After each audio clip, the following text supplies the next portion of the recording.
The year 988 is hammered into our consciousness as point zero, before which there was only darkness. We have been conditioned to believe that this was the moment the nation found its soul. But what if the very concept of the Baptism of Rus is an 18th century academic fabrication, injected by the historian Karamzin, and before him, such a term simply did not exist? The official version of our cradle rests on a single piece of evidence, the Radziwiłł Chronicle. It is called the Tsar book, but in reality it is a game of broken telephone. This is not the original, but a copy made hundreds of years later. With each transcription, the text was subjected to harsh censorship. Meanings were distorted, and accents were placed according to political orders.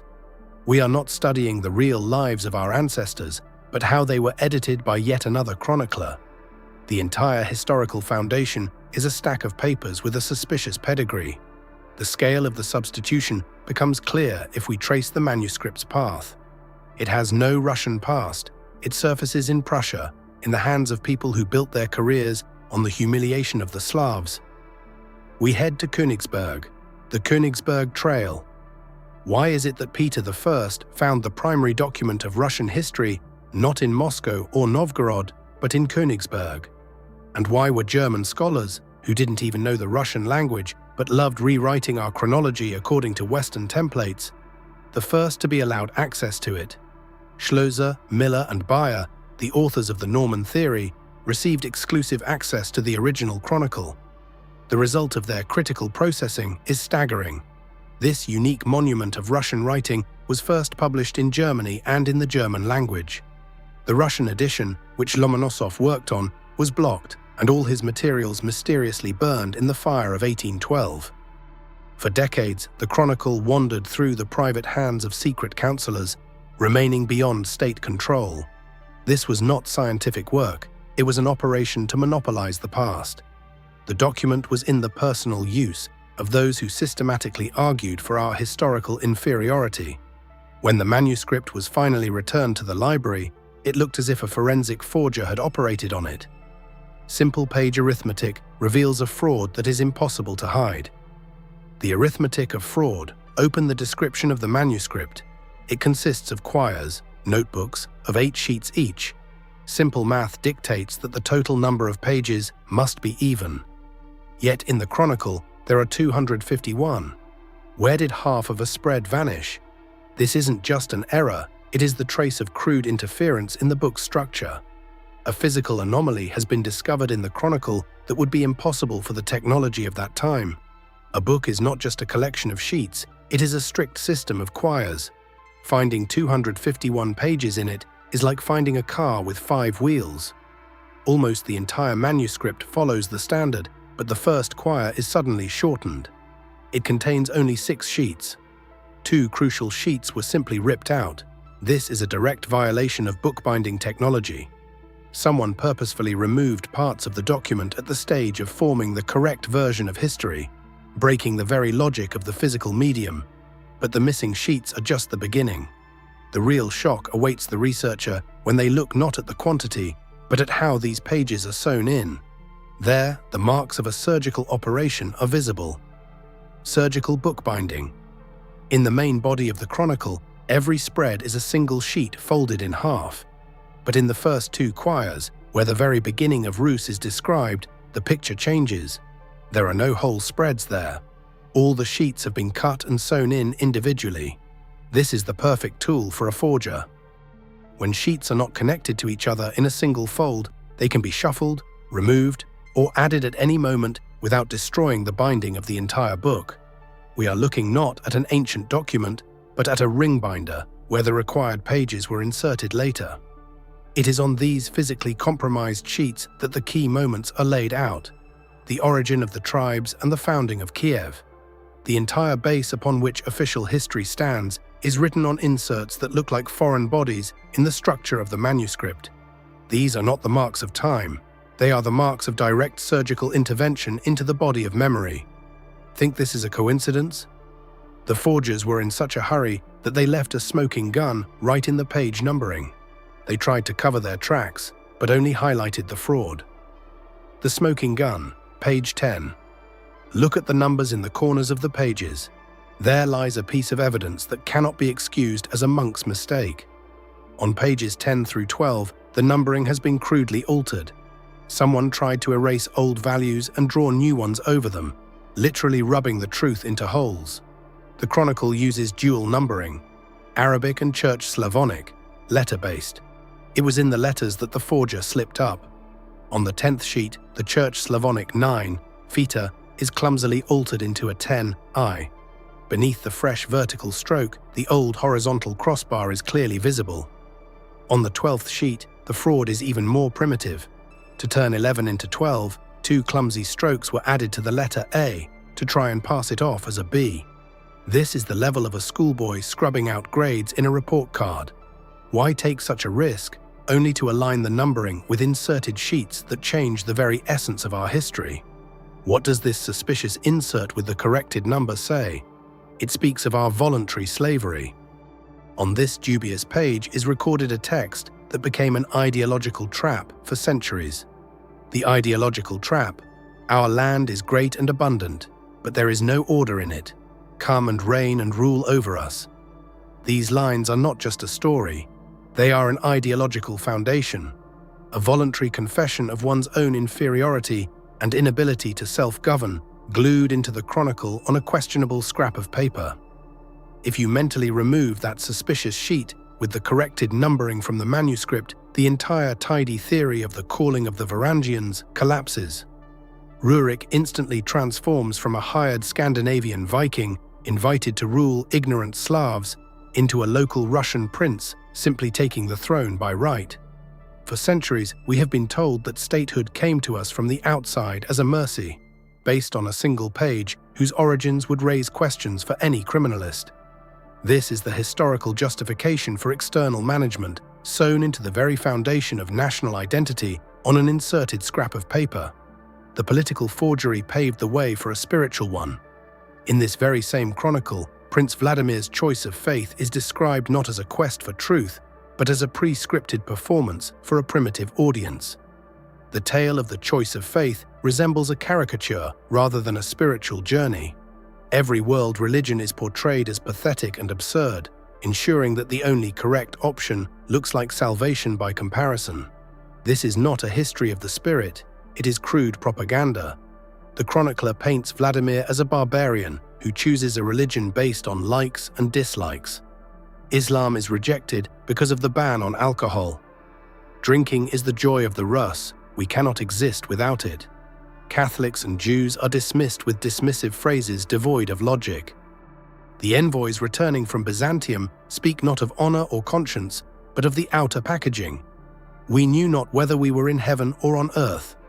We are led to believe that the fate of a massive civilization was determined by choir singing and the smoke of a censer.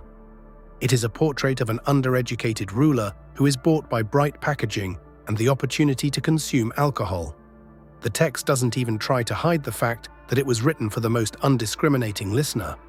But to finally sell a new faith to such a character, a final, irresistible argument was needed. Thus, a classic plot involving miraculous intervention appears in the Chronicle to settle all questions. To convince the people of the truth of the new faith, what was needed was not a philosophical dispute, but a magic trick. The story of Vladimir's sudden blindness in Korsun and his instantaneous insight after the ritual is a classic Byzantine script for baptizing barbarian rulers.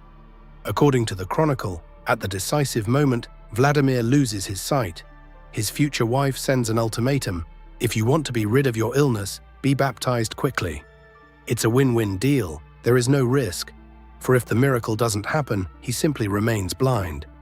But the bishop lays his hand on him, and the prince exclaims theatrically, "Now I have known the true God." This story, with its naive dramatism, was designed for a totally illiterate population. It served as primitive proof. Our faith is true because our gods are stronger and perform physical miracles here and now. It is a marketing move wrapped in religious packaging to legitimize a change of cult. One might not believe the words of the chronicler. However, the document contains over 600 illustrations, a whole visual encyclopedia. Perhaps the artist, unlike the scribe, accidentally left us authentic details of that era. Let us look closer at the pictures. Past artists were not science fiction illustrators, they drew what they saw. In the ancient miniatures, alongside Vladimir's warriors, we see knightly plate armor, Gothic castles, and even artillery. This is the equivalent of finding a smartphone in a fresco featuring dinosaurs. The miniatures of the Radziwiłł Chronicle are a death sentence for its authenticity. Instead of the appearance of 10th century Rus, we see a classic European Middle Ages of the 15th century. Noble ladies in Western dresses, warriors in heavy knightly armor with swords and shields characteristic of a completely different era. But the final blow to the antiquity of the document is dealt by images of crossbows and cannons.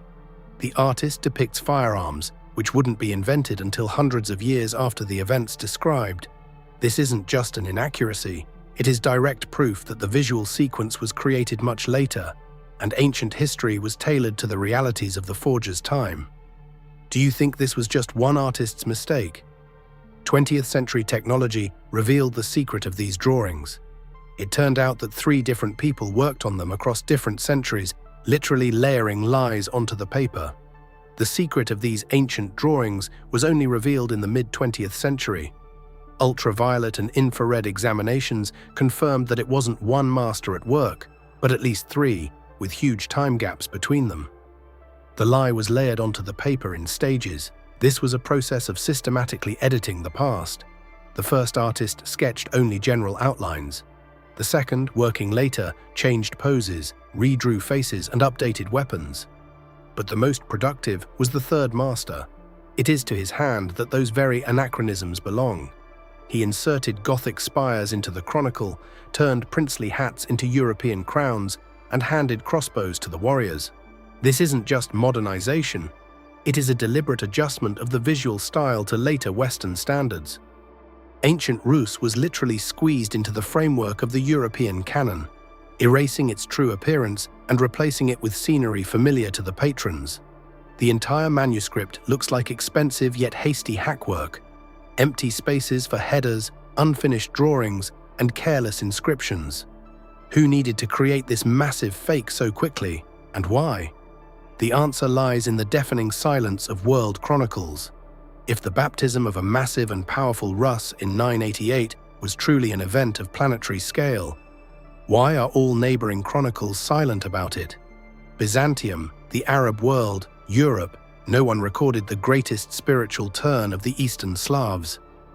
The fact of the baptism exists almost exclusively on the pages of our own chronicles, which, as we have found, were rewritten and edited for centuries. Byzantine emperors, who pedantically recorded every skirmish on the borders and every church council, somehow forgot to mention the conversion of an entire nation. Why are there no ancient icons of Vladimir the Baptizer from that period if he is an equal to the apostles' saint? Why did his cult only begin to form hundreds of years later? The deafening silence of contemporaries and the lack of archaeological confirmation in the 10th century say one thing: the official chronology is an artificial construct.